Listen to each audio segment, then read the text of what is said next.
Punuan ng mga hotel sa Boracay at iba't ibang gimmick na rin ang hatid nila para matiyak na enjoy ang mga bakasyonista. May ulat on the spot si Lars Santiago. Lars?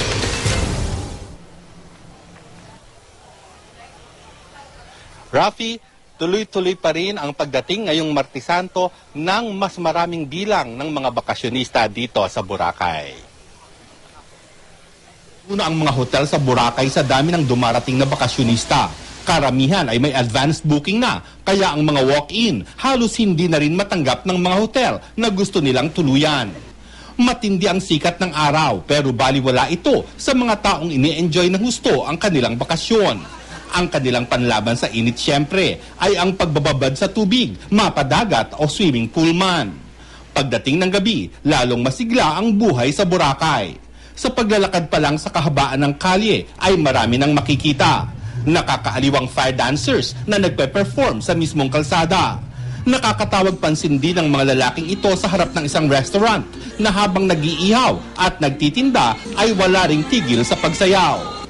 Bukas na bukas din ang mga tindahan para sa mga mahilig sa shopping. At kapag napagod, naghihintay naman ang masasarap na pagkaing inaalok ng iba't ibang hotel at restaurant.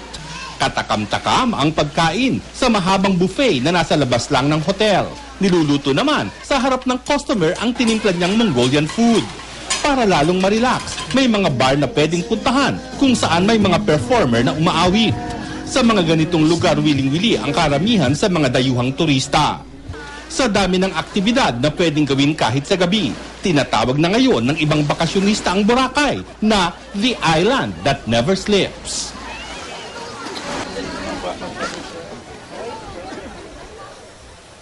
Rafi, at kanina ay naging saksi tayo sa haba ng pila ng mga nagche-check-in sa hotel. Pagpapatunay lamang daw ito sa kasabihang pagdating sa tag-init, Boracay is the answer to beat the heat. Rafi?